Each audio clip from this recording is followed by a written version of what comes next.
నేను మీ మీనాని మాట్లాడుతున్నాను sunshine hospitality services నుంచి.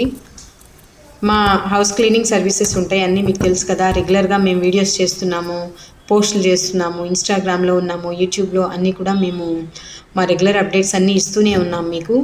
సో ఇదేంటంటే ఫ్లోర్ క్లీనింగ్ అనమాట. ఇది బిర్లా ఇల్లు కంపెనీ వాళ్ళు ఇచ్చారు మాకు కాంట్రాక్ట్స్. యాక్చువల్లీ బంజారా హిల్స్లో మేము ఒక కాంట్రాక్ట్ చేసాము, చాలా బాగుంది, రీజనబుల్ కాస్ట్లో ఉందని చెప్పేసి మాకు మళ్ళీ ఇప్పుడు ఇది ఎంత కూడా ఎర్రగడ్డలో వర్క్ చేస్తున్నారు. వాళ్ళ వేరే ఆఫీస్, కార్పొరేట్ ఆఫీసెస్లోనే వేరే బ్రాంచ్లో ఇచ్చారనమాట. ఈ వర్క్ అంతా కూడా మేమే చేస్తున్నాము. సో మా వర్కర్స్ అందరూ కూడా మిషనరీ వర్క్ యాడ్ చేస్తారు, అండ్ కెమికల్స్ యూస్ చేస్తారు. దేనికి ఫ్లోర్ క్లీనింగ్ ఒకటి, కార్పెట్ ఒకటి, ఫర్నిచర్ ఒకటి అట్లా చేస్తామన్నమాట. సో అన్నీ కూడా నీట్గా మంచిగా చేస్తాము. సో లైక్ చేయండి, మా వీడియోస్ నచ్చితే కనుక షేర్ చేయండి, సబ్స్క్రైబ్ చేయండి, మమ్మల్ని ఎంకరేజ్ చేయండి. Thank you very much. మా నంబర్స్కి కాల్ చేయండి, మా వెబ్సైట్ని కూడా ఒకసారి విజిట్ చేయండి. Thank you very much. Meena.